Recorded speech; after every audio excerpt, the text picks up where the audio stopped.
Hi, hello. Welcome, Moon Griffon Show. Wow. I don't know who put this headset on. Woo. I can't even hear out of one of my ears, and it just blew me out. Anyway, great as a hotline if you like. 447666607. Hickson has a hotline if you'd like to be part of the program. Of course, your opportunity to be a voice, and there's so much going on statewide and on a national scale. It's phenomenal, a matter of fact. And by the way, if you want to, I want to throw this out there. Go to my Facebook, Moon Griffon. You can make comments. You can see the real Julie Stokes. I was just getting a kick out of it, Brandon. She's as bad as the left wants to do things with voting rolls and things like that. She wants people to register to vote, automatically be registered to vote at 18. I'm sorry. What is wrong with, hey, I'm interested in voting? You are? Here's what you have to go do. You have to go to the registrar's office, bring your ID, and register to vote. What's wrong with making somebody have to earn it by at least going... I mean, people are registering to vote that don't care about voting, and then we say, not enough people voting. Anyway, you talk about fraud, but that's what Stokes is all about. I've been telling y'all, and it's not only have I watched her in the legislature just pound any conservative or Republicans, she has been a floor leader for Bell Edwards and Jay Dorden. I mean, just a leftist. And so anyway, read the article yourself. I think it was at... What was the name of the magazine that thing was on? Brandon, you remember? I'm pretty sure it was the Hayrod. The Hayrod, that's correct. The Hayrod. So you can go check out the Hayrod and read the whole article for yourself. You can go to Facebook and Moon Griffon and check that out as well. And you'll find out real quick what Ms. Stokes is all about, not to mention all the taxes she voted for. But anyway, just something to look at, but we'll get to that a little later in the program. All right, 844, had a lot of people commenting on it.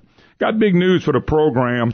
Not going to announce it today. In the next week or two, I'll hopefully get you an announcement of big news for the program, and we'll let you know about that hopefully in the next couple of weeks. I'll say next couple of weeks, maybe next couple of days, but sometime soon we'll let you know it's a big announcement for the program. We think it's a gigantic announcement because we know the potential of what can take place and what can happen. So we'll have all that as the program unfolds in the next few days, a few weeks. Hopefully I can do it sooner than later, but until we got everything signed, sealed, and delivered, I'm not saying anything, but it is gigantic news for the growth of our program. All right. 1-844-766-6607. Hickson has a hotline. Brandon, remind me, I will give away a Shucks giveaway for somebody that likes to go, a couple of people want to go eat with me at Shucks. The food's great. I've gotten a lot of entries already, and we'll get some more today. All you do is email me, moon@moongriffon.com. Say you want to go, and leave us a number. We can get in touch. We'll pick one today. Cane River Pecan giveaway going to start today. That's right. You can, real simple, is email me, Moon. I want to win Cane River Pecans. And we're going to start doing a giveaway today for the next, 2, 3, 4 weeks. Supposed to do a daily winner. And it's that time of year. If you're looking for the best pecans around, it's Cane River Pecans. So we'll talk about that a little as the program goes. But anyway, that's a couple ways. It's not the holidays until Cane River Pecans. Oh, no. When they show up, we're getting close, man. There ain't no doubt about it. Somebody's already texting me about what my growth is. Always a smart aleck in every group. All righty. And I'm not going to mention Brett Guyman's name. All right, 844-766-6607. Hickson has that hotline. Hey, I just want our prayers go out for the Jewish folks, the synagogue, where this raging leftist nut did what he did, and going in there and shooting, killing 11, injuring people. And I mean, it's just sad. Used to when we had a shooting, Brandon, even the pipe bombing deal. Why do we? No bombs ever went off. It was worse to having the synagogues than the pipe bombs. But it used to not be 20, 30 years ago. It used to not be every day. I mean, it used to not be political. It used to be it happened and America came together. And even the pipe bombs where they went to quote the leading Democrats. And we found out the guy's just a lunatic. Same thing with this guy, sicko. And President Trump's already called for the death penalty if proven guilty. And by the way, Brandon, the prosecutors are going for the death penalty. Okay? I guarantee you, if the guy could have killed him from the mother's womb, they wouldn't have a problem aborting the baby. But that doesn't happen that way. So it used to be a time when things happened like this that we just came together as a country. And now everybody's calling unity, but really they're not. They're blaming Trump. CNN, MSNBC, and some of these people are ridiculous, way over the top, blaming Trump. And, you know, it's a sad, sad day. I think it's a sad day when the media and the political party they're blaming Trump for everything. They started on Trump, hating Trump from day one. The things that have come out of their mouths is not civility at all. Donald Trump has tweeted and said things we all know we wouldn't have said. But it hasn't been just Trump. It's been all of them, especially the media. Especially the media. And, you know, you sit here and look at this and you go, what the heck's happening? Well, this is what happened when the media picks sides. This is what happens when they rile up people. This is what happens in these other countries when you promise prosperity as a politician and as a political party, when you promise things to people you can never deliver. This is what it looks like. All Donald Trump has done, he's made mistakes. All by the approval numbers over 50 again. All Donald Trump has done is he became president from people who were tired of Democrats and Republicans who wanted somebody to fight. And the people in the swamp, they have it a certain way. They have it a certain way and they don't want it to ever change. And Trump comes in and it's changing. So now we got to come up with a collusion lie. It's made us mad. It's made our side mad. But we're not out there shooting anybody either. Well, that guy had Trump stuff on his bumper sticker. He said CNN sucks. Let me repeat, CNN does suck. CNN, Brandon, I know you might not remember this, but I think you would. When CNN was around during the Bush days and all the stuff that was going on, we used to call it, and Clinton was there, Clinton News Network, the Communist News Network. We've been hollering about CNN from day one. It's not new. The media's in the tank for the left.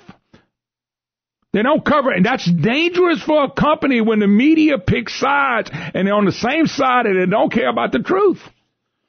If I watch CNN and all I did was watch CNN News, I'd be nuts. All you do is watch Fox News. No, I don't. This has been going on for the media. Listen, the people that did what they did, in my opinion, were crazy. They just flat out nuts. But no, what does the media do? Blame Trump. Right after the incident, blame Trump. We have a shooting at a synagogue. Instead of coming together and praying for our Jewish friends, instead of being really upset about what happened, that's not what they did. This guy he hated Trump. You see what I mean? There's people that hate him are doing things, and people that like him are doing things. It's all Trump. It's not. It's not Trump at all. It's what the press has done. They call our side gun-toting religious Christian right-wing nuts over and over again. They've taught their side to hate. This country, this election that we're coming up is about America versus socialist Democrats. Socialism, Marxism, Democrats. That's what this election's about. And some people can't see it, and you can't help them. The media. I mean, here we got people were killed in the church. And remember the last time somebody was killed in the church when Barack Obama was the president, they found he had a rebel flag, and we've been getting rid of statues since. This time a Trump hater did it. Well, why does he hate Trump? Can we say because he's been watching CNN and ABC and NBC and CBS? He's been listening to Maxine Waters, Barack Obama, the former Attorney General, Maxine Waters, Hillary Clinton. Can we just automatically say the only reason these people were shot is because they've been listening to the anti-Trump rhetoric coming out the Democrats in the media? I mean, you can get in this game over and over and over again. I'm sick of it. Usually when we have tragedies in our country, we come together. Not now. What we do is do exactly what Rahm Emanuel said. Always take advantage of a crisis, something to that effect. Never let a good crisis go to waste. Yeah, never let one go to waste. So they're not letting anything go to waste for political gain. And if this country goes socialistic, it's for political loss, it's for cultural loss, it's for economic loss, it's for constitutional loss. If we go toward the socialist, ignorant government, which, by the way, Venezuela is a great opportunity to go, people to go read about what's happening in Venezuela. And if that's what you want for your country, we'll be there quicker than you think. By the way, you heard Merkel won't seek re-election. Yes, the chancellor won't do it. Why? Well, folks, she ruined the country over there with immigration and let them flow in by the millions. By the way, they're talking about Sharia law over there now. We'll be right back. Hi, y'all. Welcome back. Moon Griffon Show. Great to have you with us. 844-766-6607. Hickson has a hotline. If you'd like to be part of the program, your opportunity to be part of the program. Okay. Sharpton blasted for knocking Trump's young black leadership summit. Sharpton said Trump used young blacks as props. I wonder what Obama and them. Nobody uses props more than the Democrat Party, Brandon. So he has this meeting with young black leadership, and Al Sharpton goes on and rips the young black people, saying he's using them as props. See, in the black community, you either with the movement or you're not. So you have no free speech. You have no free speech, or you're going to be chastised and kicked out. Sharpton blasted him. Used young blacks as props. See, why can't a black think, I like a Republican. I like what they do. I like to go to work every day. I want to pay my own health care. Why can't blacks, if they think that way, what is wrong with that?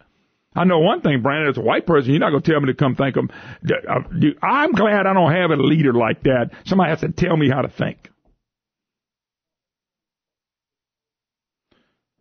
Just telling you right now. In the black community, you don't have you can't think for yourself. So Trump does that, and Brandon, I saw a little bit of that. They were excited to be there.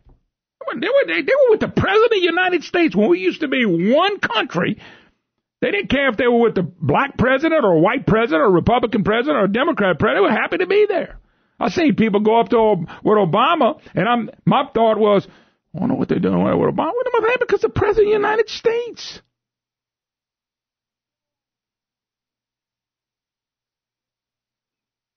Just unbelievable.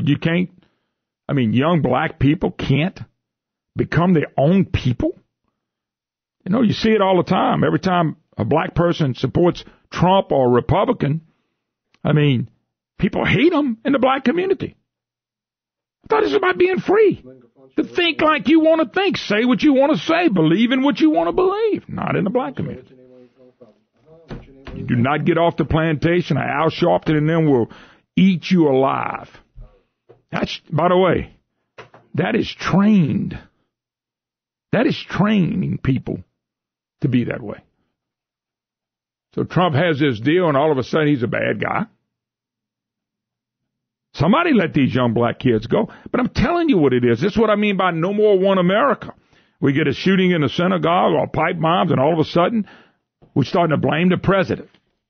We got young black kids that go to this thing where Trump's at, and to them, I guarantee you, they didn't care if it was Donald Trump or Daffy Duck or President Barack Obama.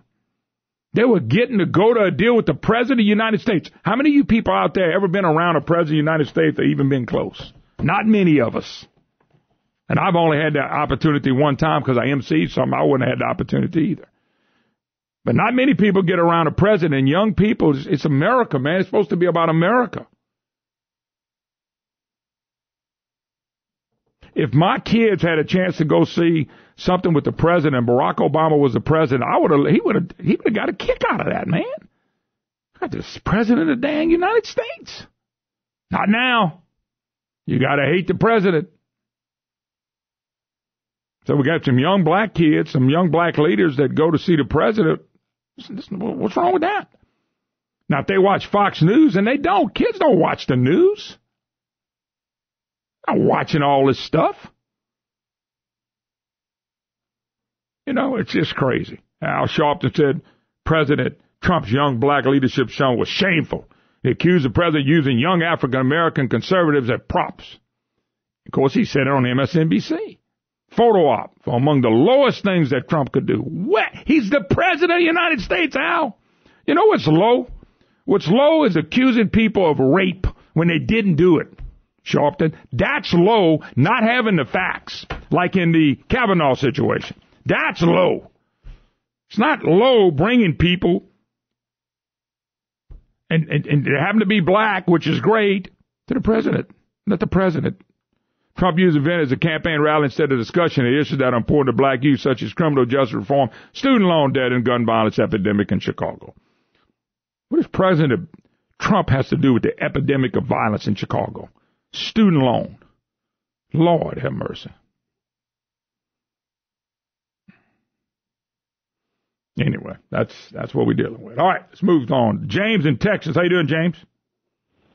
I'm doing pretty good, Moon. Thanks for taking my call. Yes, sir. Hey, listen, for me, I think the hypocrisy on the left is what is the most sickening. At the end of the day, for the left to try to bootstrap the causation or the factor of cause to Trump for this bomber sending these bombs through the mail without, taking the same approach and the same ideology and applying it to the rappers and the hip-hop movement that continually berate and denigrate the Jewish community, even in light of the fact the vast majority of their talent, agents and the individuals in amongst their career, where they make their living are Jews. They denigrate them all the time, and you never hear the left ever call out any rapper like Jay-Z for making light of a Jew that is stingy or, a tightwad. All you got to do is Google. You'll see. Let me ask you a question. Did any Democrat come out and blame Louis Farrakhan, who, by the way, the other day called Jews a bunch of termites? Did anybody blame Louis Farrakhan, Louis Farrakhan is in it's deemed hate speech. It's deemed hate religion, or whatever you want to call it, the Nation of Islam. Did Barack Obama in his speech the other day, instead of going after Trump, who took pictures, who was a buddy of Farrakhan, did he come out against Louis Farrakhan because of these Jews that got shot? No, he didn't say a word, did he? But Louis Farrakhan's out there slamming Jews left and right, and all of a sudden, not one black, not one Democrat, not one leader, none of them came out against Louis Farrakhan. None. All Donald Trump. Donald Trump hadn't said anything bad against Jewish people. Matter of fact, he did the right thing, what he did in Jerusalem. He did the right thing. And all of them talked about doing it. He did it. But, man, they got pictures of your boy Barack Obama with Louis Farrakhan all over the place since he's not the president anymore. But nobody came out against Louis Farrakhan. I don't understand that. They blame Trump. Well, it sounds like the hypocrisy sickens you as much as it sickens me, and that's all I want to say today. James, hold up. You still there? James. Ted Cruz win. I bet Ted Cruz wins in Texas, huh? Is he gone? Okay, never mind. I just wanted to see what a guy from Texas thought about their Senate race. That's all. So if somebody's in Texas, they live there. I'm just kind of curious. 844-766-6607. Hickson has a hotline. Brian, you notice that? I watch TV. I watch the news. Nobody blamed Louis Farrakhan. Last week, he said he don't like termites. He said the Jews were termites. He didn't like termites. That's Louis Farrakhan. But you didn't notice one person say anything about Louis Farrakhan. But boy, you blame Trump for everything. And that's where we are in our country right now. Louis Farrakhan is about as hateful as you're going to get. He's no different than some KKK guy. But yet Louis Farrakhan came out and ripping Jews last week. Never saw one article from the Washington Post. And the Washington Post put Trump in the headlines of the bomber. Trump supporter in the headlines when they caught the little bomber. They made sure Trump was all around there because he had Trump bumper stickers on there. Louis Farrakhan, who's I guarantee you loves the Democrat and the Democrat Party. He talks bad about white people and Jews every single day in America. He don't get blamed for it because his name's not Donald Trump. Just something I thought I'd throw out there for you folks if you weren't thinking wide enough. All right, when we get back, we may have a problem in the governor's race, and it may be with a big money guy. I'll get to that in a minute. That's right. The only way Bell Edwards could win, we look like we're trying to duplicate the Jay Darden knife in the back, except by a money guy. I'll get to that when the program unfolds. You're listening to the Moon Griffon Show. Don't go nowhere, folks.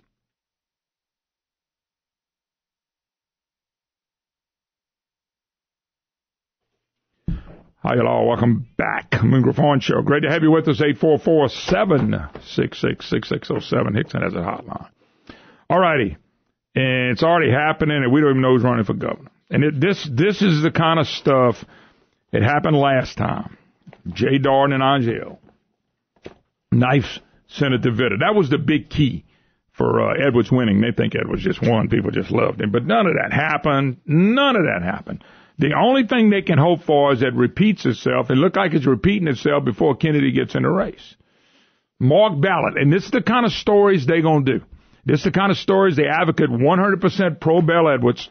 Who's the guy that owns the Advocate, ran for governor 22 times? Georges? He was a Republican. He was a Democrat. He was independent. No telling what he is now. John George. That's him.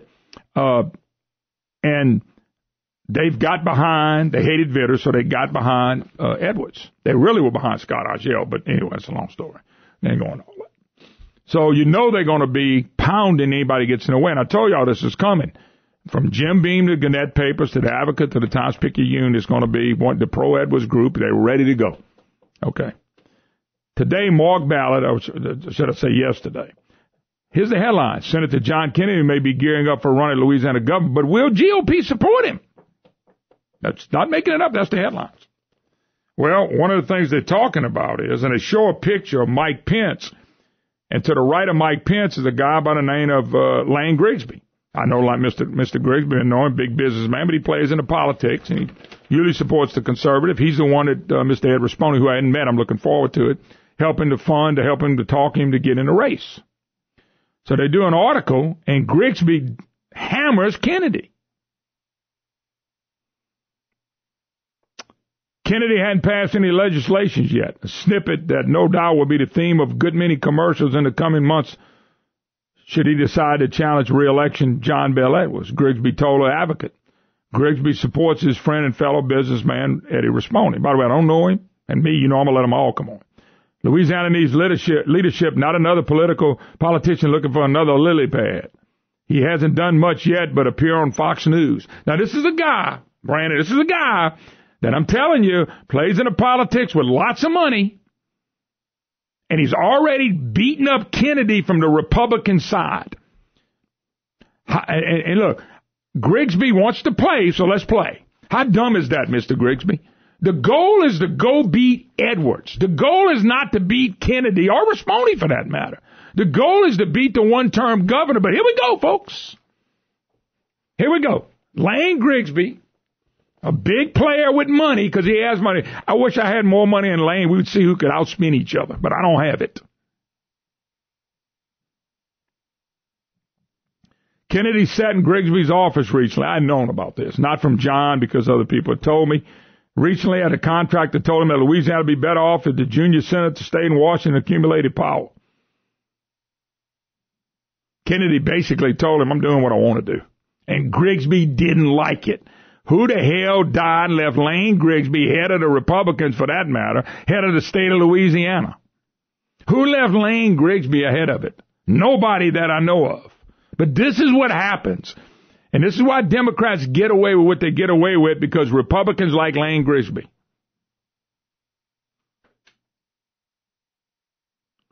You know, Kennedy's not running against Risponi, and Risponi shouldn't be running against Kennedy. We know what the problem is Bell Edwards. $7 billion in new taxes, and we still not fixed anything. We got out-migration still going on. We're not creating the jobs. The only reason we're creating jobs is because the national economy is pulling us up. Whenever we have some fog, like we've had this morning. Yeah. Grigsby wanted him not to run, and he said, I'll determine when I'm going to run if I want to run. Yeah. Grigsby said his family has given more than $3 million to mostly Republican candidates from every level. See, he spent $3 million, so he think he gets to make the call on who gets to run and who doesn't run. And I don't know if Kennedy's running. Risponi may be the next governor. I know this. You can't have Republicans going to the pro-Edwards press saying stuff like this. And here comes Lane Grigsby going. They know he's a money guy. And this is the same thing that I see on the Edwards side. Well, we got these Republicans that are for us. Yeah, G. Dorton type Republicans, Julie Stokes type Republicans, leftist Republicans. This is what's so frustrating. Here come Grigsby and the advocate. Listen, we know this from the John McCain deal. The leftist press loves a Republican that will beat up a Republican that they don't like.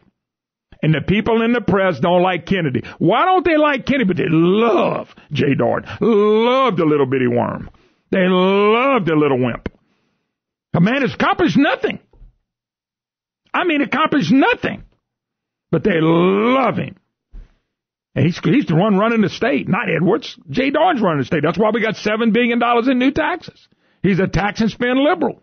He's proved it. I've tried to tell people that. But look what Lane Grigsby's doing. He's starting in already, and that's my big beef with these people. They're starting in already, and the goal can't be beat Kennedy. The goal has to be beat Edwards. Edwards has put the state back 10 years, and Dorton, they put this state back for 10 years. And there come Lane Grigsby. Mr. Grigsby, I've met him a couple times. Here come Lane Grigsby because he got $3 million and he gave Republicans. So he told Kennedy not to run, and Kennedy told him basically, take a living hike. I'll run if I want to run. And he has a right to run if he wants to run. So what the headlines? Grigsby just did what the John McCain used to do. And J. Dorton's done. He's given headlines for the press, the pop Republicans, and look at the other Republicans as being the good guy. Julie Stokes. Jim Beam wrote an article today about the election, Brandon, Sunday, and you know what came out? Julie Stokes really qualified for this job. He was naming all the candidates. Really qualified. Because he loves the leftist Republicans. They all love leftist Republicans. And Lane Grigsby, who's give $3 million to Republicans, well, Grigsby's not supporting him. And Grigsby, because he has spent money, has influence on other Republicans. Probably the same ones that voted for Edwards.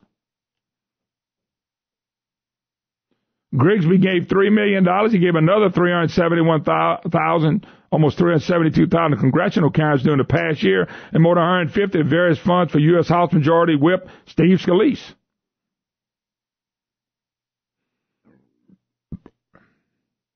Grigsby is the member of the construction contracting fraternity that, along with the Lafourche Parish shipbuilder, which he's got to be talking about Bollinger, gave Bobby Jindal and David Vitter Monday. By the way, Brandon, I found out that the guy that hired David Vitter when they wanted to do the Constitutional Convention, guess who it was? Lane Grigsby. So, here we go.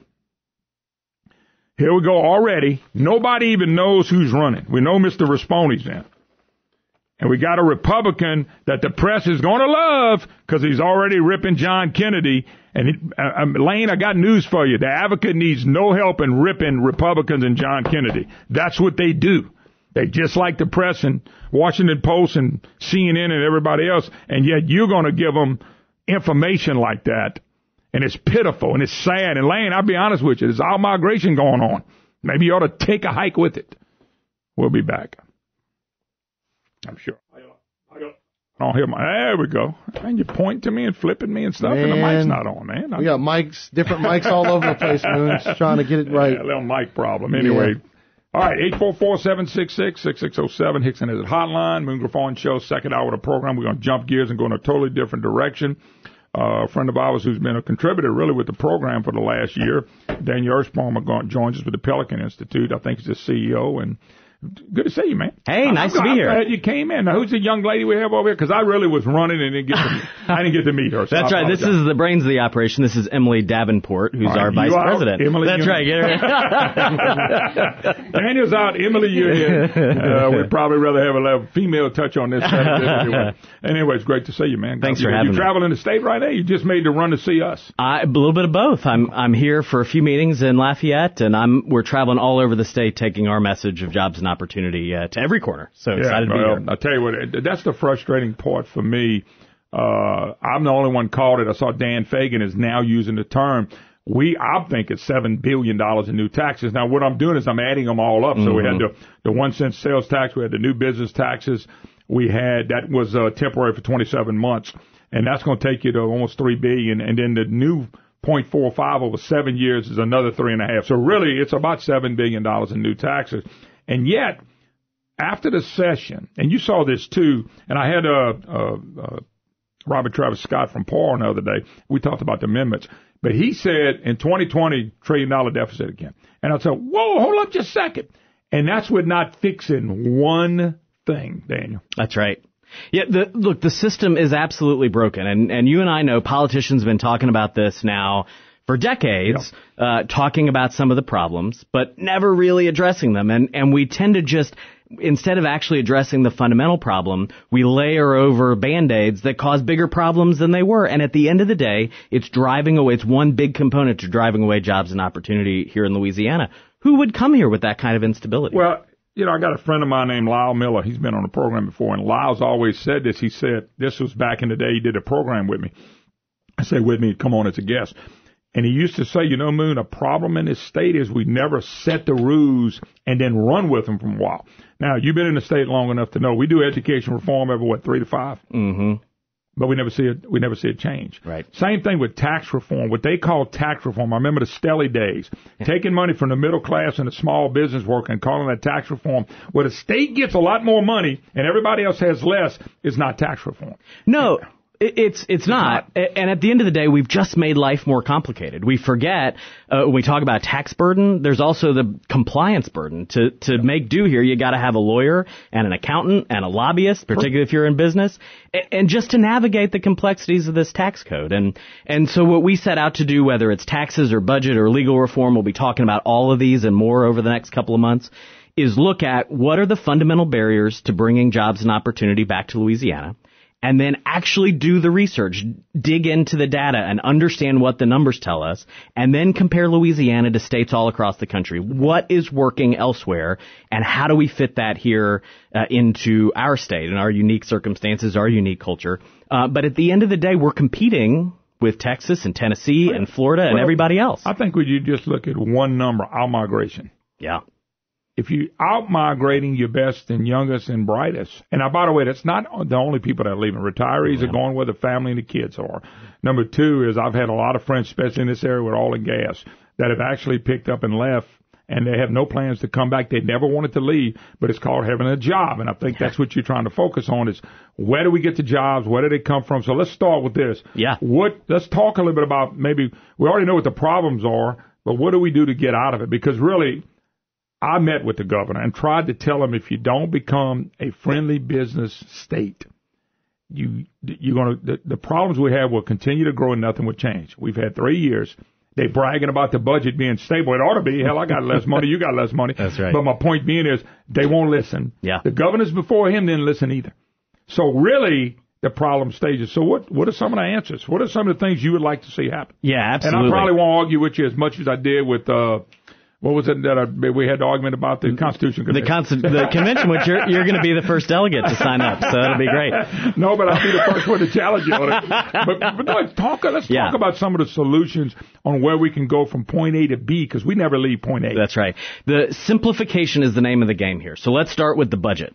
One example, just to underline the problem, in the Louisiana State Constitution, so taking statute out, just our Constitution, we have dedicate more than 13,000 words to dictate how money is spent in this state.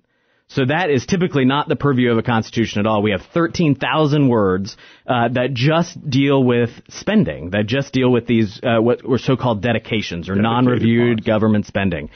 Just by comparison, the entirety of the U.S. Constitution has just over 7,000 words. So we spend just about double in our state constitution talking just about spending and tying the hands. So imagine, right, you are a family business or you're running your family budget, and our legislature, as you and your listeners know, our legislators only control about 11% of the $31 billion that our state spends every year. So imagine if you were running your household budget, and you had to operate on a budget that was set by your crazy uncle 50 years ago. And imagine... You knew him, didn't you? Yeah. His name was Brandon. I don't remember. I had to throw him out of the Yeah, I know. Well, look, imagine if Brandon was setting your budget. Could you afford to your... No, I couldn't afford to go out to eat. But that's all right. He's going to throw me back. It don't matter. But go ahead. I know what you're saying. It ties the hands. It makes sure that our legislators can't properly respond to the state's priorities. I mean, if your grandfather or your crazy uncle had to imagine a cell phone bill or Netflix or maybe even your gym membership or some of the things. I'm one of those guys don't even know what Netflix is, but keep going. Oh, you're missing out. I don't have a clue what that is, man. I'd rather go outside and cook and go fishing. Well, we won't let Moon set our budget either. By the way, let me stop you real quick. The dedicated funds, though, a lot of that was voted on by the people, and a lot of it was voted on by the legislature. And I just want to stop you. Yeah. That's the hardest thing to get rid of. Yeah. Because everybody that's got a penny coming is going to fight for that penny. Me and you when we were talking and arguing a little bit about the Constitutional Convention, I predict if they have one, the dedicated funds will stay dedicated. Because if you undedicate it, those people are going to vote against changing the Constitution. And if you leave them the same, then you really done nothing. So I agree with you completely, and it is the fundamental challenge with the budget process. Yeah. And here's my counter to that, which is no one has ever presented a comprehensive alternative. I was meeting with a group of legislators on Friday, actually. And, we were talking about tax and budget, and the conversation went exactly how you would predict. Well, yeah, all that sounds great, except that piece, that serves me. I was talking to a friend of mine who is a great rock solid conservative, and he says, yeah, I'm with you on those dedicated funds, but I serve on the board of an organization that gets some of those funds, so I really can't support you. What we found, especially with some of those legislators, if you present a comprehensive package, they say, yeah, look, I agree with 90% of it and don't agree with 10%, but I see on net how this is better, and I'm willing to support it. And so the problem is you can't go after one person's sandbox or one person's box of cookies. You got to take it comprehensively and say, look, we've got to give power to the system. We've got to change the system to where it can actually reflect our state's priorities and make sure it's streamlined enough that we can actually bring jobs back to the state. So how do we do that? Yeah, so understanding and eliminating most of those dedicated funds is step one. No argument here. Step two, our rainy day fund. With a state that has as volatile a tax base as we have, whether it's the sales tax piece or the oil and gas what severance. Would you use the rainy day trust fund for? What would that come in, and when can you spend it? Because that's going to be the big deal. That's right. So you gotta have. We'll get back to spending caps in a minute, which will help prevent having to spend that rainy day fund. But we have one of the smallest by percentage rainy day funds of any state in the country, and so we've got to change the way when we have this magical surplus after we raised everybody's taxes coming in. To the extent we can't give that back to taxpayers right away, let's sock that away in a rainy day fund to prevent the next dip. Because what we have, right, the spending ratchets up every time tax collections increase, and then when tax collections go down, what do? We don't cut spending, we raise taxes. No. So it's this never-ending cycle of more and more spending. By the way, and you're the perfect guy to ask this question to.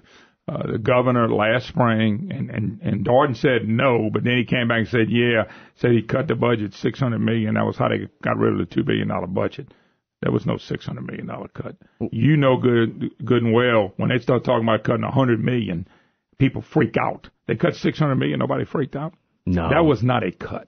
That's not the type cut you're talking about. No, that's right. We've talked about this in the sense, if you've seen our our advertisement, it's a family playing a board game. And part of the problem, of course, is the governor and others who talk about these cuts, it's magic money. It's magic money. This is monopoly money. They actually told people that were asking the governor, I know Aaron and them asked the governor, how'd you cut it? And we did this and did this, and then we cut $600 million out. There was never $600 million cut out the budget. Not like what you're talking about. No, big difference. That's right, and it speaks to another one of the reforms we recommend. So how do you build a rainy day trust fund? Yeah, I guess so it's about changing the rules about when you put money in. Okay. And so right now we're limited based on some structural changes on how much money we can actually sock away in that rainy day fund. So we would re-ratchet those numbers, rechange those numbers, and eliminate the continuation budget. So this is what you're talking about. The government likes to do this. The legislators, they say, we cut money from the budget. which is a complete lie. It is we spent less of the more we wanted to spend. In other words, simplified. Right. But we got a 10% increase, but we're only going to increase 6%. That's right. That's a budget cut. So we go out and tell people we cut 4%. We didn't cut 4%. That's right.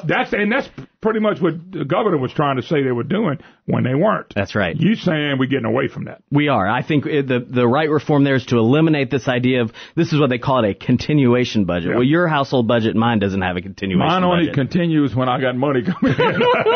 Let me take a break. Daniel Erspamer, my special guest, Pelican Institute. He's the CEO and president of that, and he's talking about some stuff that they need to do to really make a change in how we spend our money. So we're going to take a break, visit with him. You're listening to the Moon Griffon Show. I have a big announcement in a few days, a week, Brian. Brian is going, what is it? I thought listeners are wondering. Matter of fact, you might be the last to know. You didn't know Erspamer was coming in today. No, you thought he was coming tomorrow. Yep. Where you get that from? Old Innocent Moon. That's where I get it from. We'll be right back. Hello, welcome back. Moon Griffon Show. Great to have you with us. Daniel Erspamer, my special guest, CEO of the Pelican Institute, and, of course, traveling the state talking about what we can do to change things. Before I get back to him, I do want to mention our good friends at Cane River Pecans. We're doing a Cane River Pecan giveaway. They just started today. We're going to do a giveaway at the end of the program every day for the next 3 or 4 weeks. But when I send out my gifts to my customers, I use Cane River Pecans. You can go to the website, check them out, and Brandon, I'm going to tell you what's neat. They'll put my logo on the cans and stuff that we sell or give away to our customers. And they're really neat. These are the best pecans you can put in your mouth. These guys have been around for a long, long time. If you want a really great gift, if you give pecans, I'm telling you, people will love you. It's the only reason I got any friends. Because I give Cane River pecans. I'm buying my friends. But in all fairness, the tins and the stuff with your logo looks so nice. And people keep the tins hanging around for other things. But the pecans are excellent. There's not any better than Cane River pecans. Matter of fact, Brandon, he's supposed to be on tomorrow. Oh, sweet. He's supposed to bring, they got a new product. It's called a Boudin pie. Oh, he's bringing that. Oh, and if he brings it hot, if he brings it hot, being a nice guy, Mama said, don't ever talk with your mouth full, but we make exceptions here. So anyway, Cane River pecans, the giveaway. You guys just got to email me, moon@moongriffon.com. We'll put you in the giveaway. All right, Daniel, we talked about what to do with a rainy day trust fund. We talked about the dedications they have to come to, well, everybody's going to have to look at that. What's next? Yeah, spending caps are next. So okay, spending caps on what? On all of state general fund spending. And so the problem we have is, theoretically, we have a spending cap, but particularly because of the increase in the budget around Katrina, we never hit them. They're completely theoretical. So Taylor Barra had a constitutional amendment he put forward in the last session that, of course, died in the Senate. Of course. As all good ideas do. And this would actually put some teeth. So if you look at other states, Colorado is a great example of this, who have actually put spending caps in place. Lo and behold, what happens is services go on just as they should. People learn how to be more efficient with their money. And money goes back to the taxpayers. We don't have this continual problem of ratcheting up the budget every time money comes in the door. A doom and gloom budget scenario is something else. I just can't hardly stand it. Well, just wait. If you think it's bad the last couple of years, the expansion of Medicaid to 450,000 working age adults will continue to be an anchor on the way to the state. But you know what's sad? The governor and the newspapers and the pro-AdWords media keeps talking about how great this is, because they don't have to pay for enough of it yet. And I'm just being honest with you. I'm all for having a safety net for poor people. I am. I want people to be able to go to the doctor and stuff. But the way this was done, we just ensured more people dependent on the government. We ought to be bragging about, we had 1 million people on Medicaid, but now we only have 730,000 because the rest of them got off because they got good paying jobs, which we don't have, by the way. Not enough of them. That's right. And that bothers me. But the Medicaid is going to be a drug. It drains us, but they won't talk about that. It's right. It's a financial drain, but worse yet, to your point, it hurts the people Medicaid is most important to. So if you think about that traditional at-risk population, since we expanded Medicaid to 450,000 working age adults, here's what happened. 5,000 people in the traditional Medicaid population have died on a waiting list for a Medicaid procedure. This is heartbreaking. I read that several times, and I didn't want to use it because I thought, is that right? It is. It's absolutely right. It comes from research done by Medicaid, Medicare is going to end up being one day the socialism, one-pay system of ration care. Yeah. That's what you're talking. If you're waiting to see a doctor, you're in ration care. They're rationing your time, and they're probably rationing what they're going to be able to do for you. Mm-hmm. Okay, what's next? That's right. All right, what's next is looking at revenue forecasting. This gets really wonky, right? But you've heard of this thing called the Revenue Estimating Conference. By the way, can we get rid of them? They haven't been right in 10 years. They haven't been right. They haven't been. No, look, I'm not being ugly. I got some smart people on it, but they haven't been right in 10 years. Am I wrong? No, you're not wrong at all. And see, Brandon? And the whole setup is unaccountable, right? You've got some folks who are elected, but then you have the statute allows for currently a person named Jim Richardson who's in that spot. It's not a criticism against Dr. Richardson. But Dr. Richardson, tell me if I'm wrong, isn't he paid for by the state of Louisiana? He is, LSU. Who else is on it? That's right. I've been over this. I thought I just don't have it in front of me. Who else is on it? John Alario? John Alario, the president of the Senate. He's just really prospering us. Speaker of the House. Moon's favorite. Speaker. Taylor Barrow's on it, okay. And then you have Jay Darden. Oh, God, Jesus. So the Commissioner of Administration. But I'm just serious. People get mad when I say that about Darden, and I don't care because it's just a fact. He's there. He's part of the big government guys. So when they doing these estimates and never get it right, and they off like $100 to $300 million. Tell me I'm wrong on that. That's right. $300 million off most of the time. And look, it's a hard thing to do to predict money, but here's what we can do. What do you want to do with it? Yeah, so rearrange that to where there's more accountability to the people, but also look at how they're providing that information.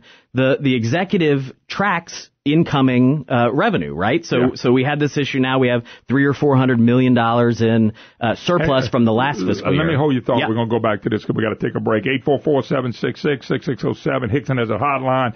Daniel Erspamer, my special guest. Hi, y'all. Welcome. Moon Griffon Show. Daniel Erspamer, my special guest, the Pelican Institute. You're going to see a lot more about him. He's put out a plan, and we're talking about the plan as a tax plan and all that coming a little later.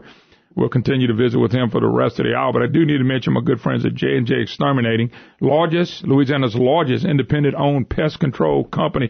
They've been with us for a long time. Mr. Bobby John, I think over 50 years in business. They can service anybody in the great state of Louisiana. Termite pest control needs, 24-hour response. They've got it all. The old Formosan termites you hear a lot about in the spring. They can eliminate that kind of stuff. Mosquito treatment, guaranteed quality pest control service, wood destroying insect reports. They can do it all. And by the way, when you call J&J, they're going to come out and give you a free estimate. Now, I don't know who else does that. Maybe they all do. But they will come out. They will get you taken care of, and they'll find out whatever problems you're having, they can get them fixed. So J&J Exterminator, Bobby John and the gang, they know what they're doing, folks. Call him today, make the pests go away. J&J Exterminating. Yeah. All right, Daniel, I want to go back to the Revenue Estimating Conference, which has been wrong for a long time. Now, some people say, well, it's kind of designed to be a little bit wrong. You can't hit it every penny. It seems like you can get a little closer than that, too. That's right. They've been $3 billion off for 10 years. That's a lot of money, bud. It sure is. And, some other states have looked at this, and they've decided to basically outsource this to an arm's length entity that doesn't have a stake in receiving state government, whether you're in the legislature or the executive or the state's largest university. I think there's some things we ought to look at. Is this the right body to be making those decisions?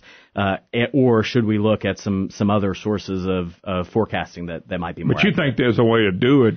After 6 months of the budget, you know what's coming in, you know what the trends are. Yeah. It's called a trend. It's these people that are really smart. You probably one of them could say, okay, I'm looking at this. We've been collecting really good for the first 4 months, but the 5th and 6th months started to slow down. And so we don't see what's going to bring it back up. We're going to have to forecast based on that. Yeah, that's right. Mid-year transparency is what we're asking for. Do they not look at that at all? No, it seems... They don't look at that at all? Not. Do you know what they look at? Not in terms of the forecast. So the executive... What are they looking to for or whatever? They'll do it on occasion, but not on a regular basis. So What we're saying is it should be either every month or every quarter or some regular basis where they actually take into account when making forecasts both mid-year trends in revenue and mid-year trends in spending. We were They never look at spending. No, we found out there was a department that had gotten an extra $10 million allocation for infrastructure, like a computer upgrade that they already had paid for. Well, give that back.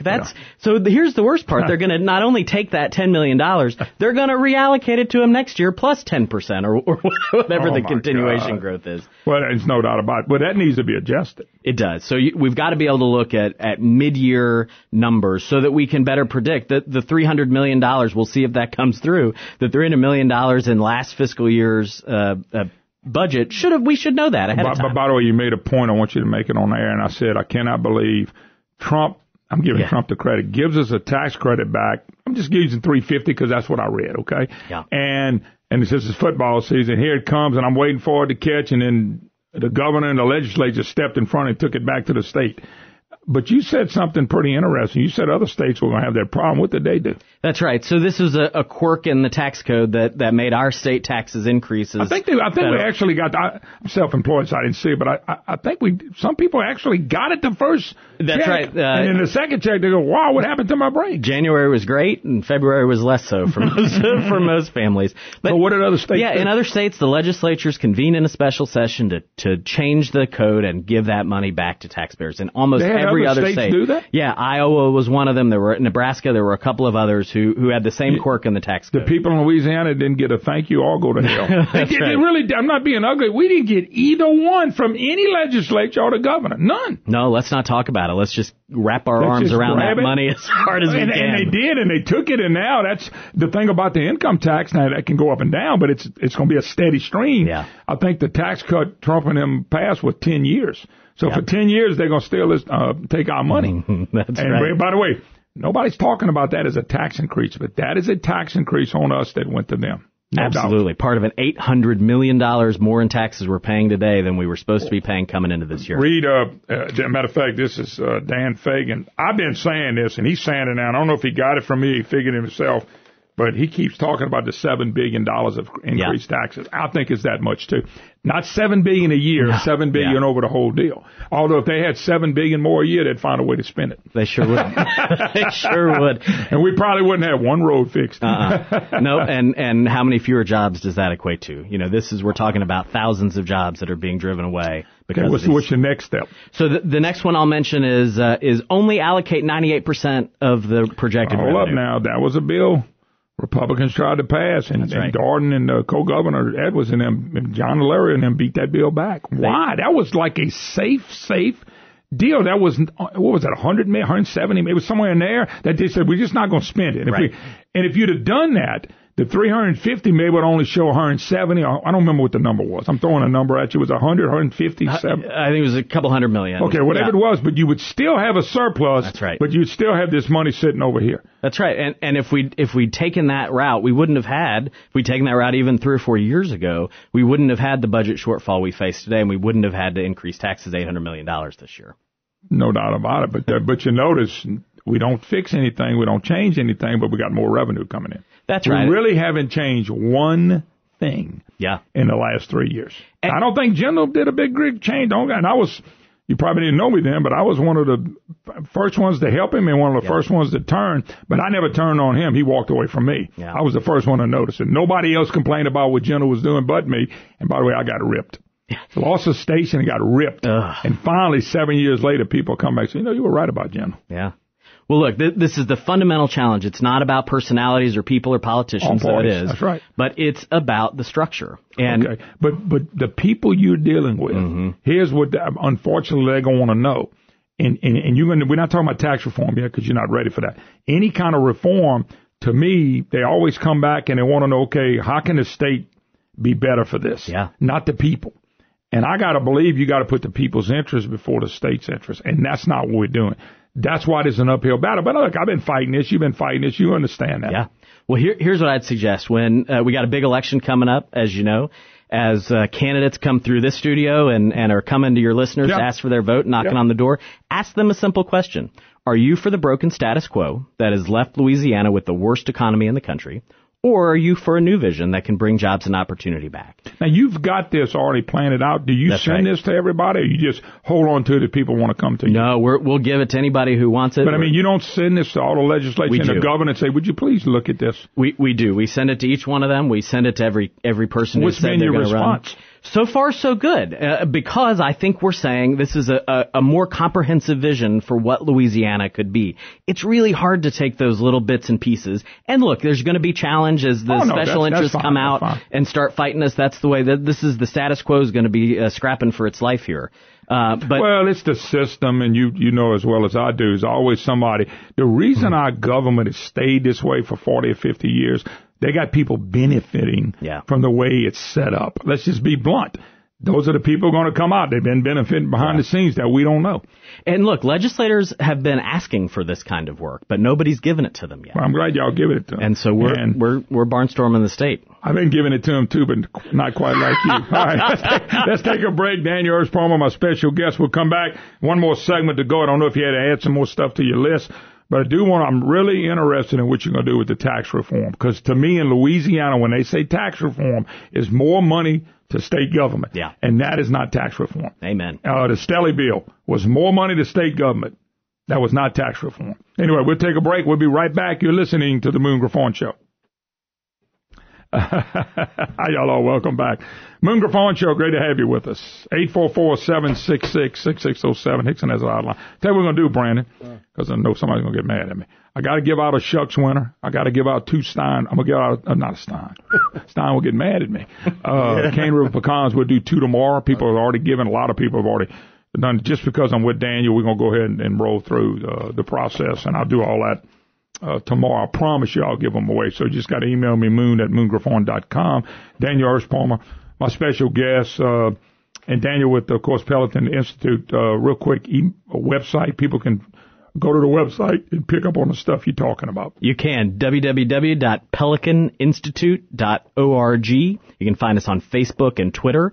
Facebook is pelican.institute and Twitter is @pelicaninst. You can find all of this jobs and opportunity agenda that's going to cover everything from budget to taxes to legal reform to K-12 You don't have it education. all up yet, though, right? Not yet. We've got the broad. You can find our summaries on each of those issues, and then every month from here to March, we'll be releasing a deep dive if you want to really get into the nitty-gritty on this stuff. Maybe 1 or 2 people will tell you they heard it on the Moon Griffon. That's right. I suspect. that won't hurt your feelings, I'm sure.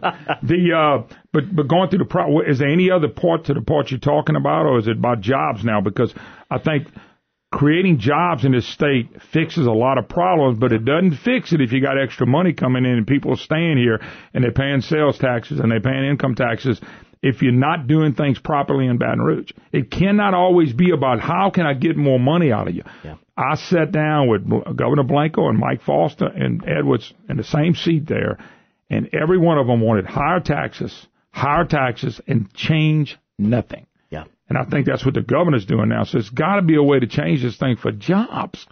That's what it's all about. And the question we asked, again, as this was a response to demands we were getting or requests we were getting from citizens and legislators and everybody else, how do we actually fix it? So we looked at what are those barriers to bringing jobs and opportunity back. Budget is just the first step. And I know it's not one you'd initially connect to jobs, but until you fix the budget process. Yeah, but if you don't fix the budget, you're going to keep asking for taxes. That's right. Keep asking for taxes, it's going to be tough on businesses and people. That's right. We make $8,000 less per family or per person in this state than the national average. Yeah. That's a lot of money right there. You're talking about $500-600 a month. That's right. And that's a bunch of money. And let me just put in a little funny here. You know, the governor's been going around talking about the growth in personal income here in the state of Louisiana. If you dive into those numbers, it's a little trickier than that. A big chunk of what we call growth in personal income is what the federal government calls transfer payments. Well, let's talk. I'm glad you brought that up, because when I saw we had the second biggest growth. We've actually had negative GDP for 2 straight years until this year. And finally, the Trump economy is going to pull everybody up. But when they start talking about those numbers and you start talking about transfers, you got 450 to 60,000 more people on Medicaid. That's part of the transfers, is it not? It absolutely is. And that means it makes it look like your income's high, and they're bragging about this, but they don't want to delve in the numbers. That's right. I mean, what is our true rate of growth for economic for income? It's just under 2% if you look at that, what you and I would call personal income, which is the money our employer pays us to do the job. There are 3 components. There's that, transfer payments, and then dividends and that kind of thing. But the thing about it is our Medicaid program is the biggest and biggest giveaway program than anybody in the country. That's how much benefits we give. Now, I'm taking other states are figuring the same thing. And look, as the economy grows in other states, Wisconsin, for example, has 2.8% unemployment. People are coming off the Medicaid rolls because they have a job. See, Daniel, that was the problem. I may have said this earlier with you. My frustration is the media is writing about how great this is. They ought to be saying, he added 470,000 people on Medicaid, but you realize last year because of our economy, we only got 400,000 of those because we added jobs, or maybe 450. That's not happening. They're bragging about Florida. If they vote for Gilliam, is getting ready to do it with about 1.5 million more people on Medicaid in the Sunshine State. They want income taxes, and he wants 40% increase in businesses. He's getting ready to destroy a state if they listen to him. But what you said is true. They don't talk about that when the advocate writes it for the governor. Oh, we got the biggest growth, and they start telling people. He keeps saying we got lowered unemployment. Unemployment went up 5 straight months. Last month, I guess the last month they figured was August or September, stayed the same at 5%. Yep. Nobody's talking about that. Transfer of payments is the only reason we're up at all in a big way. That's right. That's right. And look, you said it's below 2%? It is. It's below 2%. That ain't nothing to brag about. No, it's not. It's below inflation. You're right. The increases we're seeing now are largely due to just the national economy growing like crazy. And if you look at our neighbors, Texas, if you look at even Mississippi, Arkansas, go a little bit over to Florida and Tennessee, these are economies that are booming right now. You hear about that here and you go, I wonder what it is. But if you get out of here and go to Texas and look at it, you go, wow, what am I doing here? Yeah, so it's all about jobs at the end of the day. And I think so too. And until we can think about it, this was my big frustration. I know it was yours too in the last legislative session. Everyone kept talking about how do we solve the fiscal cliff. The question is not fiscal cliff. How do we solve the jobs crisis? That solves all the other problems we have. Well, it does, but I think you have to go back to what you talked about. We're going to have to go into the state budget and do something different than just start loading money in it. Because if you see job creation, you're going to see more money coming in. But if you're doing the same thing, you're going to have the same problem. I'll go back to Robert Travis Scott of PAR. And Brandon said, boy, you're going to lose all your hair. Right after the budget was settled, 2 days later, Scott from PAR goes, by the way, don't get too excited. In 2020, we're back to $1 billion in the hole. Yeah. What? No. They said this is 7 years of a great budget. I think what it is, it's to get them through election showing that it's good. Yeah. But the heck with what happens in the future, because we haven't changed anything, Dan. Just like with Jindal and them, you're talking about budgets and things of that nature. The governor used to brag, and this frustrated me with Jindal, because I was a big fan of him at first, and I fell off quick. But he used to brag that our economy was better than everybody, and we had better this and better that. But what he didn't tell you was that was right after we were coming off the crash of 8 or 9. Everybody that was ahead of us fell behind us. Because they had real falling in their economy, and I was just stayed up about what it was, which wasn't a whole lot, but it was better than everybody else because everybody else was such a fall. And they used to say, he's bragging about something that's not truthful. Because as soon as everybody goes back up, we're going to trail. Guess what? Economy changed, went back up. Guess what? We're down at the bottom again. Here we are. You got to have a good economy. Well, remember the old Einstein quote, the definition of insanity is doing the same thing over and over again and expecting a different result. If that's true, our state is certifiably insane. Well, I don't think the government really expects a different result. I think it's about election. And it's bothered me with the Republicans.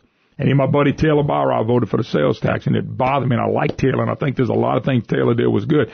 But it bothered me because as you watch this happen, you got all these Republicans voting for these taxes. So when you come around election, there's some Republicans voted for it too. That's right. And you know what? They're going to be somewhat right. All of them didn't. Yep. But enough of them to go along with the liberal Democrats. And then all of a sudden you got Republicans voting for taxes. Well, it's time, your listeners are going to be a big component of this as these elections heat up for next year. We got to move beyond. We got to not let those candidates just talk about those surface issues and attack. We've got to ask them where they stand on these issues, because at the end of the day, all we care about is bringing jobs back to the state, creating human flourishing, creating opportunity.